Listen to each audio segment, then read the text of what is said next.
Let's throw our hands in the air as we soar through the sky. Yatta! We'll catch the sun with your hand in mine, and if we work as a team, everything will be fine. Yeah! Oh, it's Cure of the What Now? Let's henshin and start the show. Hello and welcome, fellow manicurists of Azora City. Azora City and Azora Middle School, it's both. All right, listen.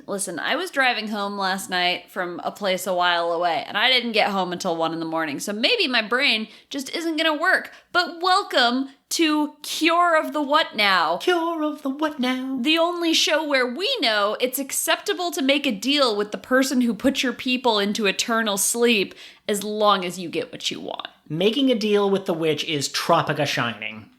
Yeah, if that's what she wants to do right now. That's what's most important. Manatsu has no choice but to help her. I'm Kat, I'm the host of the show, and I am extremely uncomfortable with my friend's mom asking me if she can paint my toenails. I don't have any legs. Don't you know that's extremely upsetting for me right now?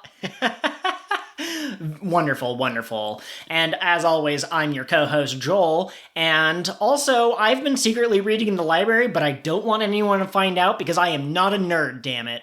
I like that we're both Laura this week. Yeah, I mean, the episode was very heavily Laura. There's a little bit of Laura in all of us, and I feel like when you embrace your inner Laura, that's when you truly start learning to advocate for your own needs. Okay, but maybe not all the way, Laura. Maybe not too much. Yes, absolutely. Now, really quickly, in the kind of announcements section, I guess this would be the best place for me to ask. What do you think of me creating a thumbnail for the YouTube videos? Because right now what we've been doing is we've just been allowing YouTube to pick just a segment of the video, so it has the waveform and it has our logo and whatnot. But what if I took all of the pictures that I took during the episode, all my screenshots, and I just, like a very bad word art collage, stuck them over our logo? I love that. Do it. Okay.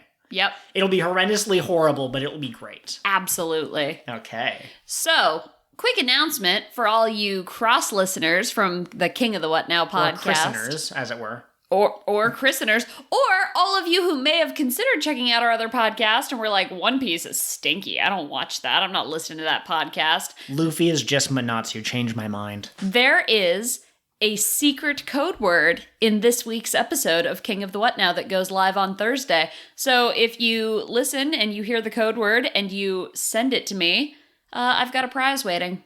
That's incredible. Now, I do appreciate the fact that patrons get access to the episode early, so King of the What Now actually comes out on Monday for them, and this episode will come up on Tuesday for everyone, and so they will actually have like a reverse time situation. Oh, that's true. We're getting true. Doctor Who up in here. That's true. Well, and in that King of the What Now episode, I said there would also be a code word in this episode, which I think was maybe to keep the patrons from getting an unfair advantage. Okay. So let's see. The keyword in this episode is tropical fruits. So send me that. Send me the one from King of the What Now, and you'll get your prize. Now, I don't want to give too many hints, but I feel as though the keyword that we came up with in the King of the What Now episode was maybe a little bit tropical rougey, so maybe do we want the keyword in this episode to be something like Foxy's maniacal laugh? Now, I see what you're saying. Because, and again, without giving anything away, that one was a reference to a la mode. Oh, I see. Okay. Yes, but I think you're right. So, you pick, since you're our One Piece guy. Foxy's schemes. Foxy's schemes. That's the key phrase. That's the passcode. The bleeps and the bloops. Joel, you got any other discussion or announcements for me? I really don't think so. There is a PreCure Discord that I've joined, and so every once in a while, if I feel like it, I might check out what their thoughts are on the episode. There's a specific channel for it and stuff, but it's a really good time. Access is available to everyone, and so when this episode goes live, I'll tweet a link to that Discord, and it's pretty chill. Excellent. Also, if you have been a fan of PreCure for any extreme length of time, you are probably aware of Scrubs Mofu. which is run by @the_Ivanhobe. Ivan is going to be a guest on one of our bonus episodes next month. So that'll be available to patrons on July 1st. Yeah, absolutely. All right, let's get into our lead-in discussion. I want to know, Joel, what kind of pizza toppings do the Cures choose for their pizzas? And how firm are they? Like, if you give them pizza with something else, are they going to throw a fit and refuse to eat it? Or do they just eat basically anything? Okay. Yeah. Now, really quick, this is an important question that came up in my mind that I think we need to answer first. Do the mermaids of Laura's country eat fish? I'm going to say yes. Yeah, because they wouldn't have access to any kind of, like, land meat, such as cows or chickens or something.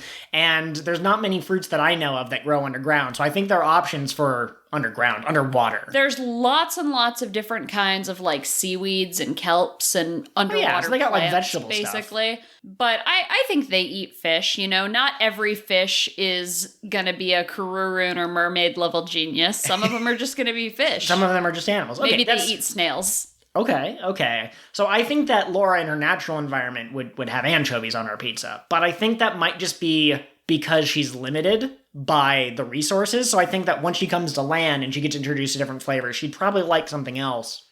After this episode, I'm inclined to say she likes Manatsu's pizza. Yeah, absolutely. In true significant other fashion, it's not enough for her to have her own food. She needs a bite of whatever you're eating. Yes, absolutely. So on the topic of pickiness, I think that Laura probably has her preferences. If they get her order wrong, she gets a little uppity about it. But when she's stealing from Manatsu's pizza, what's important is that she's being told that it's not hers, and so she eats it anyways. In that way, she's much like a cat. Yes, absolutely. But no, I think she'd be really into, like, fancy vegetarian pizzas. So, like, artichokes and sun-dried tomatoes, like, lots of flavors. Okay, artisanal type of pizzas. Absolutely. One might say. I think Manatsu is just a pretty basic pepperoni, ground sausage. You know, she's got the, the cowboy pizza that has, like, all of the different meat toppings on it. That just seems like her for some reason. Okay, what about a cheeseburger pizza for Manatsu? Cheeseburger pizza worked, or dessert pizzas. There was a place that I used to go to when I was a kid that had, like, it was like cinnamon kind of toasty crust, and there was like icing instead of sauce. Oh, that sounds really good. Why did you make me think of that right now?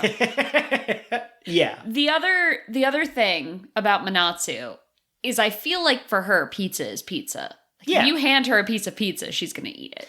Yeah, absolutely. I could see her potentially not liking vegetables, so if you put, like, onions or mushrooms on there, I could see her maybe liking it a little less or being like, ew, gross, but yeah, I think pizza is pizza for her. Yeah. Now, sparkling fruits. Is Minori a pineapple belongs on pizza kind of gal? Yeah, of course she is. Yeah, anything that's... She even puts, like, apple slices on there every once in a while. She eats, like, really different foods, like, not common foods, and everyone's like, that's super weird. She's like, no, it actually works really well. We've got, like, a super artisanal pizza style place near our house, and they have, like, a fig and walnut pizza. Mm. That's Minori. Like, all the fruits. She's gonna have herself a fruity time. How does she feel when the order is different than what she expected? I don't think she gets upset enough to make a big deal about it. Mm. But I think that, like, Laura, for example, would step in and be like, excuse me, she ordered gross shit on this pizza. I do not believe in eating that pizza, but I believe in her right to have the pizza that she ordered. Yes, exactly. I will not eat pineapple on pizza, but I'll defend to the death your right to do so. Yeah, I don't know. Like, I like this question because I think that you can derive kind of meaning or, like, personality types from different toppings, but I'm really having a hard time. The main thing that I'm thinking of is, like, maybe different sauces, and so, like, maybe Songo prefers white sauce to traditional red, and maybe Asuka likes, say, like, garlic or something like that. Well, and here's kind of what I was thinking. So, listeners, I'm going to shock and horrify. I do not like sauce on my pizza. Really don't like red sauce. If a pizza comes to me and it has red sauce on it, I won't eat it. because I just really don't like it. But I'll do like white sauce or pesto every once in a while. But then I also am very particular if I'm making my own pizza about having it all symmetrical. So I've got some very strong pizza opinions. Yes, absolutely. So I think that Sango, like Minori, doesn't make a huge fuss, but she probably has her... I don't know if this is kind of boring or if it makes Sango seem too vanilla, but I think that maybe she just orders regular cheese pizza, and maybe she offers... or she prefers that the toppings be, like, on the side so everyone can add their own to their own slices. Oh, that's so sweet. She gets regular cheese pizza, but she asks them to make, like, a smiley face or a flower in sauce on top of the cheese. Okay. And then, yeah, for Asuka, the only thing that I can really think of is, like, maybe she adds a little bit of barbecue sauce finish on top of it. If you've ever been to Mods, they have something like that, so... I could see that she could have like a Korean barbecue style pizza. Exactly. I'm so hungry. So, yeah, that was a good discussion. Give me a succinct summary for these episodes. If you're done, I'm really sorry. Quick, this isn't related. Okay. Well, it's sort of related, but it's not directly on topic. When they go to an Italian restaurant, who fills up on breadsticks? Who just eats nothing but breadsticks, and then the main meal comes and they're like, I'm stuffed? Manatsu and Sango. Manatsu absolutely would, yes. Minori, like, perfectly proportions it. She knows that if she has more than 2 slices of bread, that she'll be too full, so she always eats exactly 2. Excellent. That's Okay. beautiful. And now I think you're ready for the succinct summary. Absolutely. The episode starts with the girls having made a hike up to the top of a mountain, and Laura is really appreciative of the sights, but she seems to be kind of off this week. She's in her own little world, and when people ask her what's up, she basically just says, everything's fine, but you, the viewer, kind of realize maybe not everything is fine. Maybe she's lying. She's found in the library one lunch by Minori, reading The Little Mermaid, and Minori's like, do you want to be like the little mermaid? And Minori's like, oh my god, Laura, you can read? Yeah, absolutely. But she wonders if Laura wants to be a human. And she ponders that maybe, even though that this is a work of fiction, maybe it's true that in real life, in order to achieve something else must be sacrificed. We have dubbed this Minori's Law of Equivalent Exchange. Put a pin in that. It's going to be a big discussion question. But she tells Manatsu that maybe Manatsu should talk to Laura. Manatsu tries to talk to Laura, and Laura denies that anything's wrong because Laura's kind of soon. She's a tsundere. They all get manicures, and it's super cool. The bad guys show up, but here's what happens. Laura tries to use the mermaid aquapot in order to take back the motivation power, but the bad guys have figured out that that was her strategy all along, because it's always her strategy, and they steal the bottle. They knock the bottle out of her hands with a giant pile of other bottles, and while she's trying to find the mermaid pot, they get her in a net and they kidnap her. And so she and Kururun have been taken to the Witch of Delay's palace. Manatsu and them can't figure out how to follow it first, but Laura, thinking fast, is able to use the aquapot, which she finds because Kururun calls out Kururun and she was able to find it. But she starts taking pictures, and because that creates the little bubble images, she creates a trail for them to follow, and the episode ends with the girls transforming and swimming after this trail that Laura's left. Apparently they can breathe underwater, put a pin in that as well. And Laura is brought before the Queen of Delays, who basically is like, oh, you want to be human? I can help you with that. And that's where the episode ends. Yeah, we get our first 2-parter. Yeah. A long-standing tradition in PreCure is that when things get serious, it can't always be wrapped up in a simple 22-minute episode. So, yeah. Would you say that this episode put a lot of legwork into Laura's story? Yeah, I would. Would you say that they're delaying our excitement? Yes. So, Catherine, you always ask me, but I want to let you have the first go every once in a while. Did you like this episode? Yes. Okay. It wasn't as fun and zany as some of the episodes have been. And I thought that the villains' plan seemed a little rushed, but overall I liked it a lot. It was good character work for Laura, and really this whole show kind of seems to be just character work, like one episode after another of character stuff. Absolutely. So if that's the direction they're going, I think they're hitting it out of the park. Yeah. If I could make a comparison to Maho Tsukai, which is one of my favorite seasons, even though it has its flaws. We've talked about that before, but I just really liked it. But it kind of laid the groundwork for motivations that weren't obvious from the very beginning. I won't go into details here as to spoil it, but basically the bad guy, the big evil overlord, had a reason for wanting to be the big evil overlord. And the same thing happened in Star Twinkle. You find out a little bit about, I can't remember what their name was, but Dark Nest, I think was their name. I wonder if there's more to the Witch of Delays than simply an evil person who wants evil powers. And I think that, I mean, we clearly see that she herself is a mermaid, although she ate some kind of like giant fruit from One Piece or something. But I wonder if this episode, the next episode, will give us insights into why the Witch of Delays is against the Grand Ocean, and maybe we'll discover why Laura defends it. In a certain sense, why one is patriotic and why the other has turned her back on. Right. Well, and the Witch of Delays said something that I thought was very interesting, talking about Laura working with the humans. And she said, "Why are you taking their side?" Yep. So I want to know what the witch's deal is. Does she have beef with Ningen, the humans?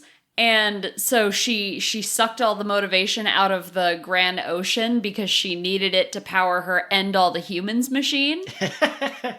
Okay, yeah, absolutely. In a sense, it's sort of, she's trying to find a violent resolution to a difference between two groups, and maybe Laura and Manatsu represent the peaceful, can't we all just get along sort of alternative. Right. Can't we hold hands and share ice cream? That's not sharing, Laura. That's theft. Hey, look, I saw Manatsu's cone. There was clearly ice cream left in it, just not all of it. A significant amount. Just, yeah. Perhaps not as many as Manatsu would like. Can you set up this scene? We keep referencing it, but... So they're all sitting on a bench, and each of them have a different flavor of ice cream, and Manatsu's like, "Oh, what flavor did you get? By the way, Minori says she got chicky flavor." That's not a flavor. I think her ice cream cone looked like a chick. Right. But, like, again... Not like a girl chick, like a baby chick, like a small chicken. Yeah, but again, not a flavor. Unless they're trying to tell us that she was eating chicken-flavored ice cream, in which case I'm very concerned that Minori might be a serial killer. Yeah, absolutely. Right? I just want to throw that out there. But they're talking about their ice cream, and Manatsu looks over at Laura, and she goes, "What's wrong, Laura?" And Laura's like, "Nothing's wrong. Leave me alone. Shut up, Baka." And Manatsu goes, "But usually you would go, 'Oh, Manatsu, what do you have? Let me try some.' Or, 'That looks so good. Let me have some.'" And Laura absolutely deadpan goes, "Oh, Manatsu, that looks so good. Let me have some." And she leans over and she just bites off like the entire top of the ice cream cone. Bite is the wrong word. She chomps that ice cream. She just, and it's gone. And Manatsu starts crying. Yes, absolutely. As for the question as to whether or not I liked this episode... Oh, sorry, I got distracted by the ice cream thing. We often do when we ask that question. And oftentimes, one of us responds to the other while they're explaining whether they liked it or not. There were many things about this episode that I liked. There were many facial expressions from this episode, and I'd like to talk about that in a second, that were really cute. I like that we actually have a bit of plot going on. I've been complaining about how there hasn't been any forward motion. And I think that it all comes from a logical place from what we know about the characters.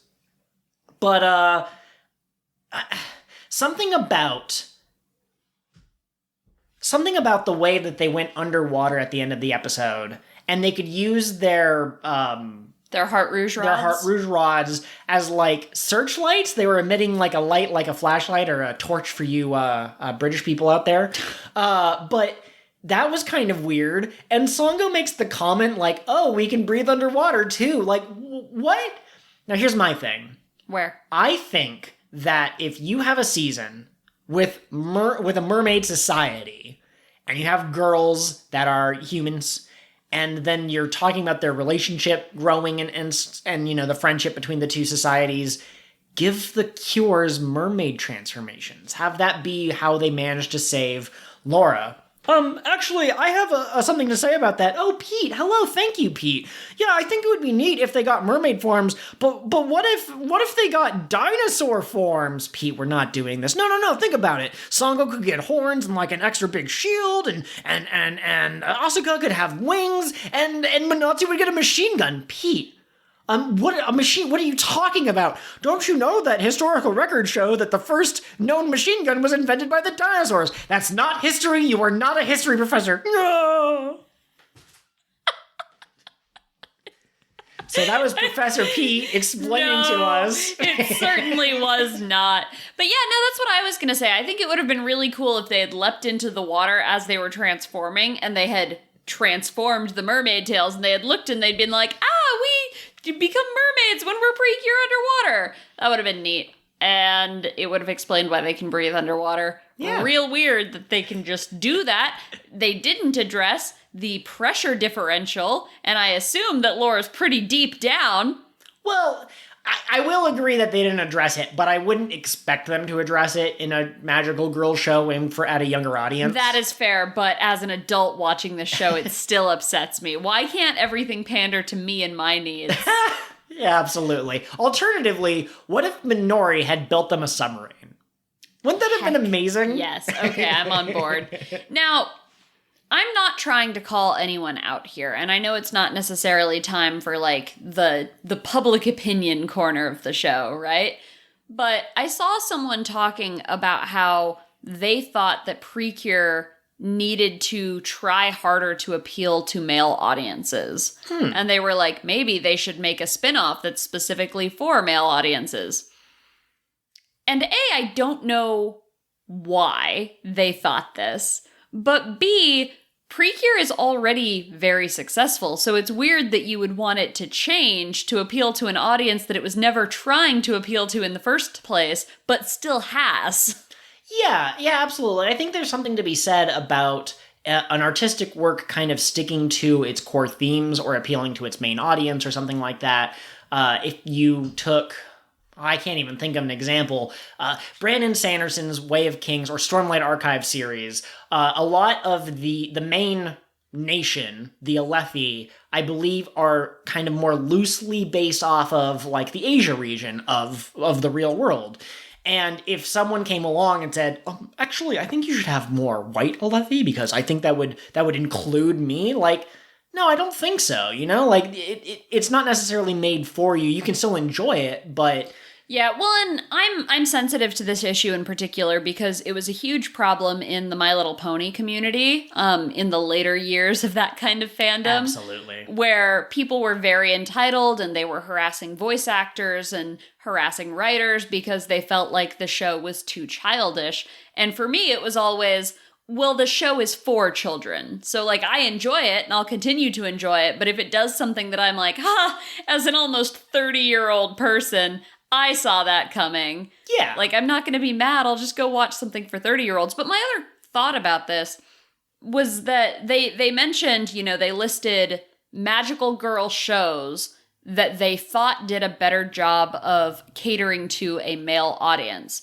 Okay. And so Madoka Magica was on the list, for example. And like the shows they listed all had female casts. They didn't have more male characters. So I don't know what it is that they think is more masculine. Are they asking for more punching? Do they think darker tones appeal more to men? Yeah, I don't even think I can think of a single male character. You might be able to argue that Kyuubi, I guess, is non-feminine, but I think that they're an NB creature, and, you know. Kyuubi is an it. The show makes that very that's clear. That's what I'm saying. It's a magical entity that doesn't really have an explanation. I can't think of I guess Madoka has a dad, but I wonder if they think that the darker themes and the fact that there's actual death in that series is more masculine, but like, I don't know, man. Yeah. My Hero is right there. It's catered to boys pretty heavily, I would say, and that's the thing though. They want a magical girl show with an all-girl cast, but make it masculine. And I'm having a really hard time understanding what they're asking for. So if you're hearing this and you have any ideas, let me know. But again, as somebody who spends a significant amount of time reviewing content that was not made for me specifically, like, I love this show. I will have complaints about it sometimes, but at the end of the day, I can always go watch something made for an adult. Yeah, absolutely. I make no secret of the fact that I'm not a fan of episodic shows where the same thing just happens day in and day out.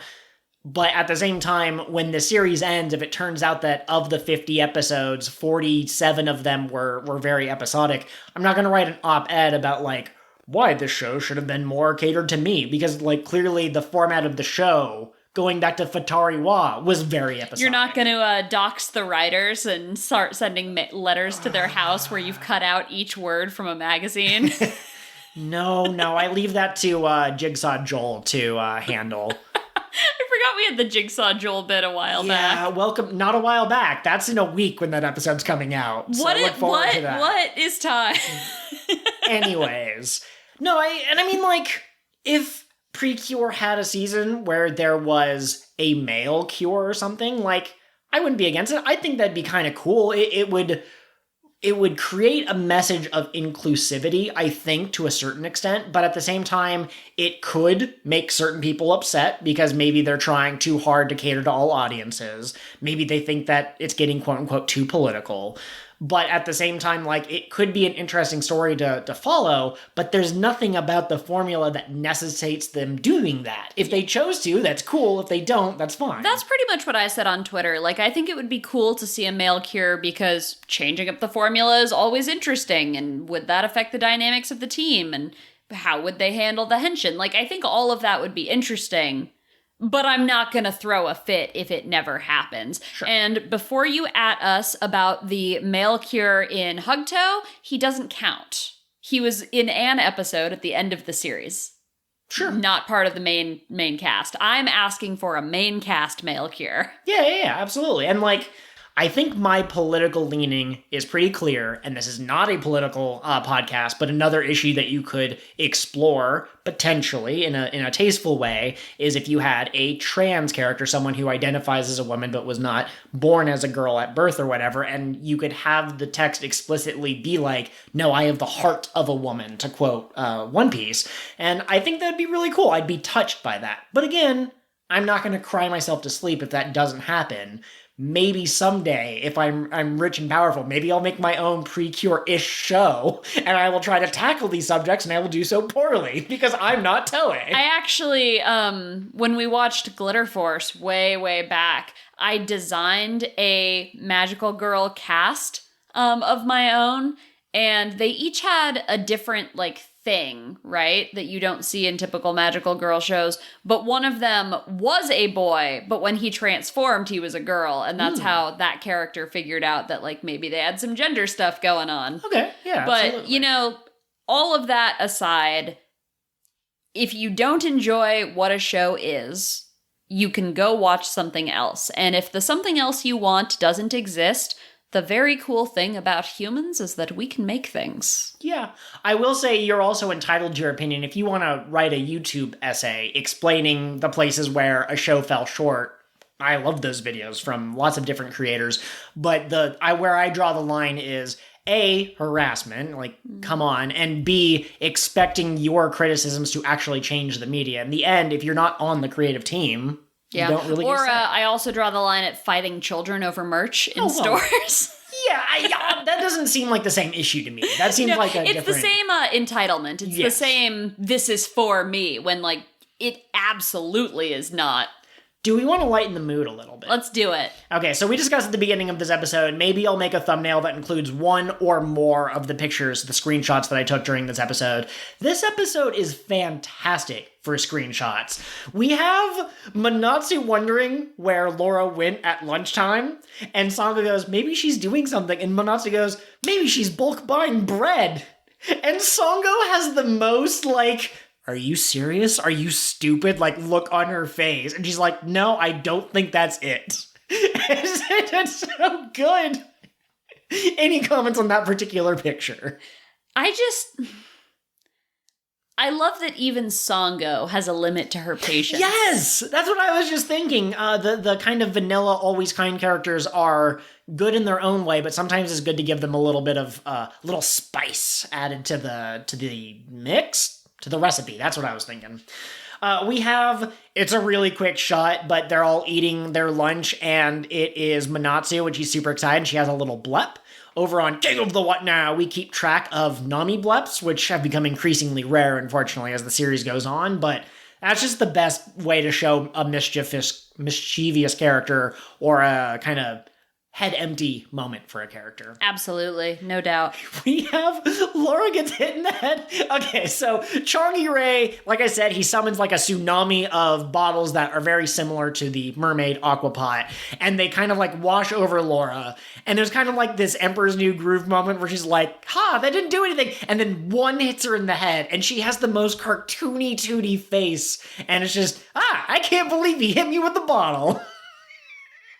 Laura's good. She's the best.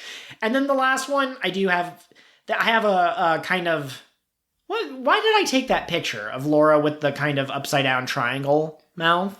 Because... Was that right after she ate the ice cream, maybe? Yes. Okay. Yep, that's what that was. She's pouting after she eats Manatsu's ice cream. Yeah, like, leave me alone. But my favorite picture, only because of the way it ties in with the lore here on Cure of the What Now, Laura in the cage yelling about, like, how dare you do this? Unhand me!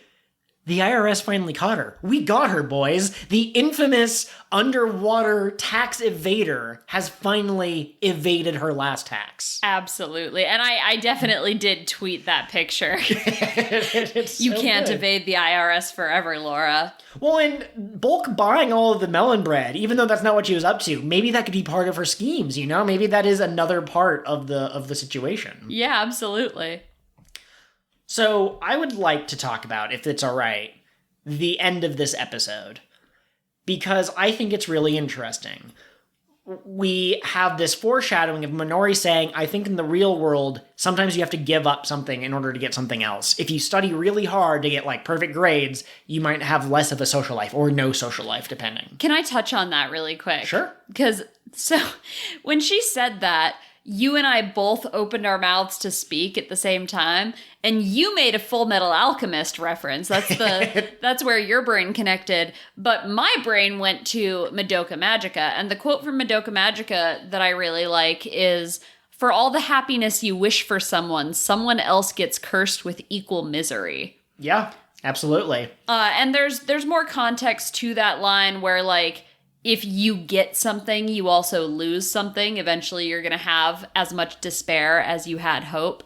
But yeah, that's interesting. I like that it's kind of nothing's free kind of a thing. Exactly. Well, I mean, like, that is absolutely true. You hear about, world-class athletes who basically do nothing but their athleticism and that sort of thing. So it makes sense that the show is introducing a sort of cost to having your wish fulfilled. And it's not like, I don't know, I guess from a material point of view, where are the legs coming from kind of a thing. But it also sets up interesting character conflict. Will Laura agree? And if she does agree, what will she lose? So I want to take a moment. I have some crack theory ideas, but I don't know if I actually have a real idea of what she will lose. Manatsu. Oh. Okay, so how does that work? She'll just forget who Manatsu is? Oh, in terms of the... Okay, I'm going to give you two answers. Yeah. So I was thinking allying with the Witch of Delays would lose her Manatsu. Oh, because you're joining evil. But, like, if she became a human and just lost all of her memories of the Tropical Club, that could be interesting. She's a key part of their team. Yeah, okay, you go. Okay, so I got a couple of dumb crack theories, and these should go in the crack theory episode, but they belong here because we're discussing it. One, she has to give up her arms. So she will have legs, but no arms, and she'll have to open doors with her mouth, and her only, method of attack would be headbutting. That's a possibility. She could lose all of her hair. She seems, quite happy with how pretty she is, and I love the idea of this bald Laura just being like, I got my legs, but at what cost? And that's her Lex Luthor moment. That's when she breaks bad. Oh my gosh. What if... This is really dumb, and it'd be interesting, but I think it'd be a little bit too dark, and I think they're going to resolve this next episode, so I think they wouldn't have time to flesh it out. What if she gives up, her soul or her morals? So, she just full-on becomes evil Laura for a time. That would be pretty cool. She'd get the black and red dress or something to wear and that sort of thing. Oh my gosh, she could be a Twilight Part 2. So we've talked from Go Twilight Princess. Sparkle? Oh, yes. So we've talked before about our theories, about how at the end of the series, Laura's going to have to make a choice between staying with Manatsu and giving up becoming queen, or becoming queen and giving up being human with Manatsu. This is great foreshadowing for that. Yeah, absolutely. Because Minori straight up told her, like, you can't have both. What are you willing to give up? And so the serious answer to your question, what will she give up to become human? She'll give up her dream that she's been working for her whole life. You can't be queen of the mermaids and have legs. Fair enough. Now, here's the second question that I want to pose. Will Laura agree to a deal? And before you answer, let me set this up. In Doctor Who, back when I was watching it regularly, there was a brilliant episode that was a two-parter, and it was about this planet where there was like this goo that could transform into someone's likeness. They were doppelgangers. And the episode ended with the Doctor doing a kind of evil laugh and walking on screen, and it turns out that the goo had replicated the Doctor. Oh no. And the way that gets resolved, spoilers, is that, no, the evil Doctor is still the Doctor, and so they end up becoming friends, and they end up working together. And I thought that was so brilliant. And that episode, there was a 2-week delay before the next episode came out, and I, a couple days later, thought about it and went, it doesn't make sense that the goo Doctor would be a bad guy. And so I think this is the same situation. I think that the Queen is like, I can give you what you want. And you see Laura's eyes do the kind of shimmering, like, internal reflection. She's not going to take the deal. She just absolutely not. Yeah.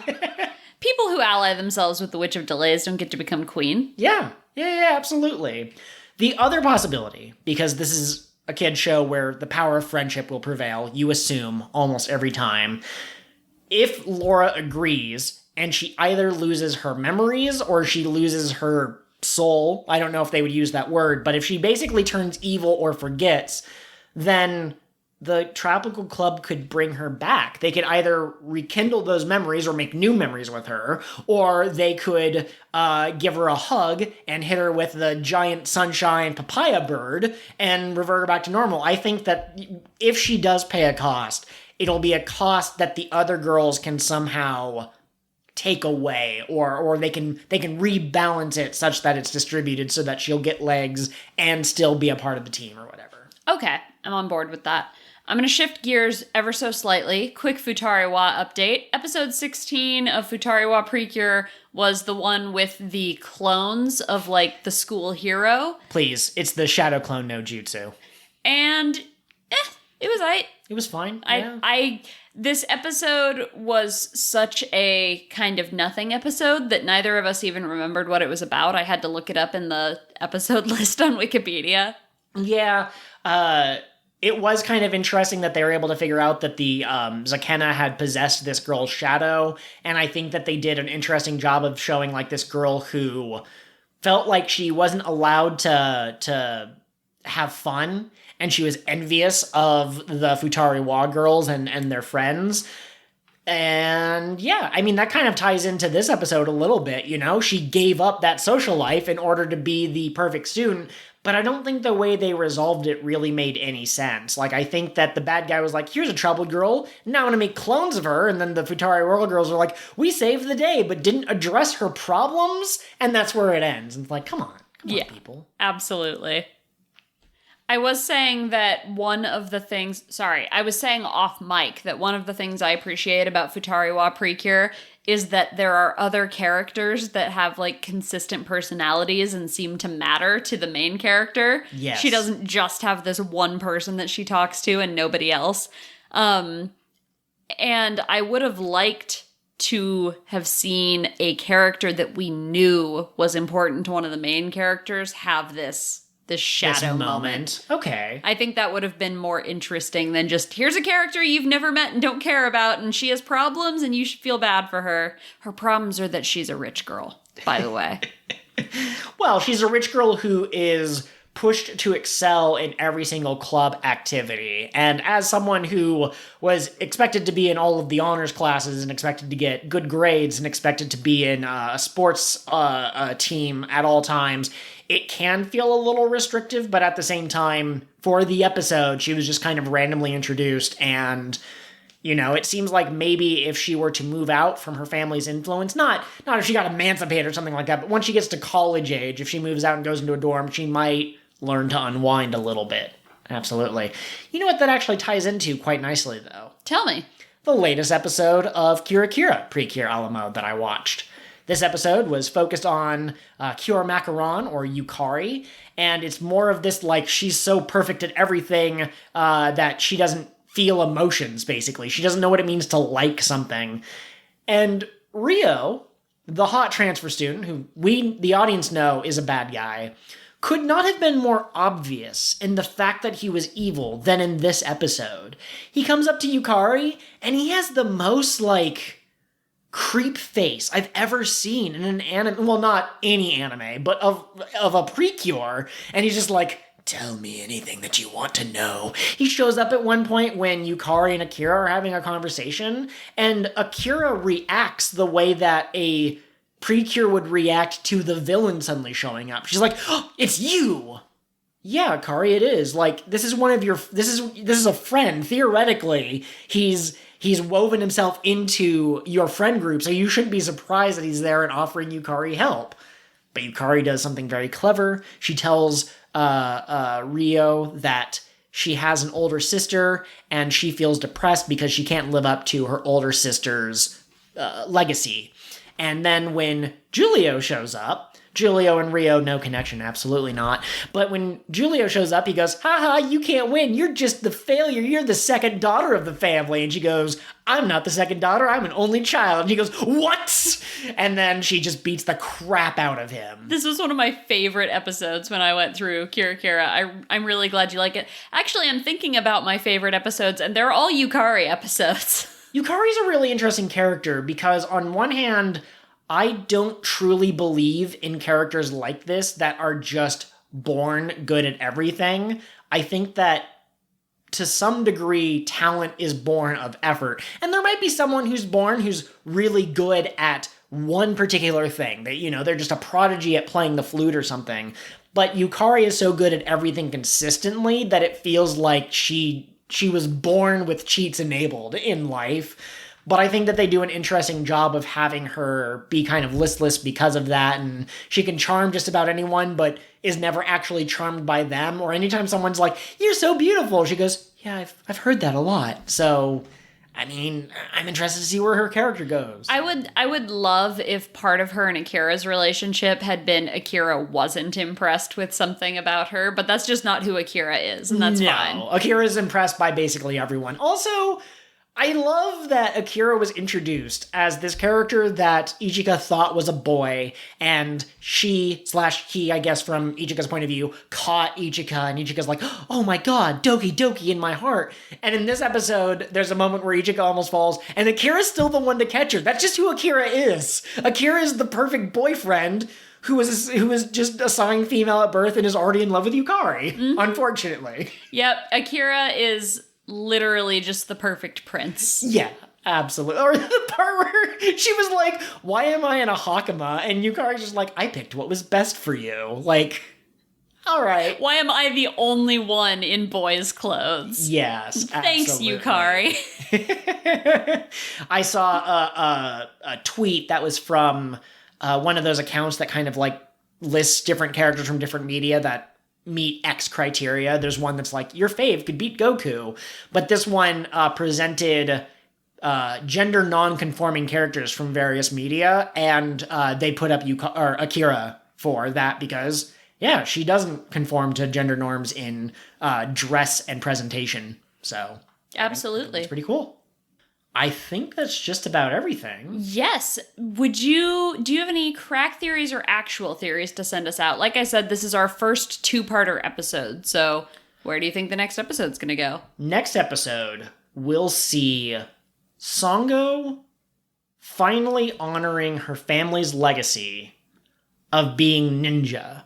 she will don all black garb and assure the rest of the Tropical Rouge team that she will rescue Laura no matter what. She'll be doing flips, she'll be throwing out shurikens, she'll pull out a katana and cut the bars that are holding Laura, and Laura's going to be like, wow, who is this sexy person? And the ongoing joke throughout the rest of the series is that Laura will be unable to determine that this sexy ninja is actually Songo. Everyone else will be in on it, but Laura's too stupid to get it. And that will be the start of their relationship. Perfect. I love it. Now peep this. 4 underlings for the Witch of Delays. 4 PreCure. Are we going to see some 1-to-1 fights? Oh my gosh. If you did do a 1-to-1 fight, is there anyone who you think logically matches up from the two teams? Minori and Dr. Numeri, for sure. They're both like the smarter, more reserved. Yeah, no. I think that makes perfect sense. I could see Asuka taking on Elde because Asuka's got the big sister energy and Elde kind of seems like she just needs to be scolded. Okay. I like that. So that would leave Songo and Manatsu for Changi-Rei and the Butler. The Butler. Who and must of course, not be named. Manatsu. Maybe 2 of them will team up for, like, say, Changi-Rei, for example. Yeah. And then all 4 of them will have to face the Butler because he's sus. Here's what I think. If this ends with a fight, and if they fight the Witch of Delays, I think either the Witch of Delays is not the final boss and they will fight her, or she is the final boss and they will escape before they even have a chance to face her. But if they do face her and she's not the final boss, the Butler's just going to take all their stuff and run. Like, he's just going to escape to a second lair that even the Witch of Delays doesn't know where it is, and he'll be the new bad guy. Oh, yeah, absolutely. I'm not expecting, like, a huge victory, but I do think they'll have to fight their way to Laura. Okay, I like that a lot. Also, imagine if they all went undercover in crab outfits. And they try to sneak in that way. And Manatsu goes, yes, I am a crab. And Changi-Rei's like, okay, yes, go on then. And as they're walking past, Changi-Rei goes, wait a second. There's only 4 of us in this castle. I don't know who that is. And that has been your doot final thought. Outro goes here. Thanks for listening, everyone. And don't forget to Tropica Shine. Bye. Today's motivation color is Fustachio Purple. Pretty cute. Ha-ha! What a great episode of King of the What Now, your One Piece podcast that started from the very beginning and stars these 2 doofuses. If you want to follow us on social media, Twitter is the best place to do that. I am at KOTWN_pod. And I am at Pirate Ghost Host. Absolutely, yes. We share all sorts of thoughts on there, some related to the podcast, some related to other things. But you can also reach us through email at KingOfTheWhatPod@gmail.com, or you can also find us on Patreon. We would love some subscribers or supporters, whatever the technical term is. Patrons. So fancy and grown up.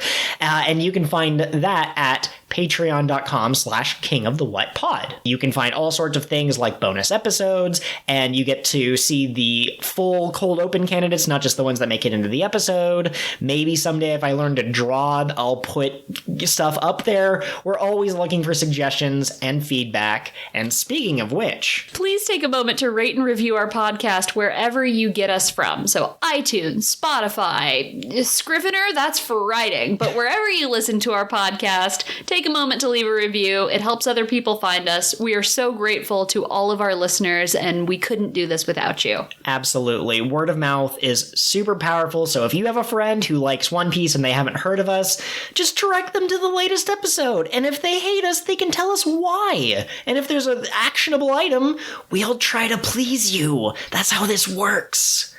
Thank you, everyone. Have a great day.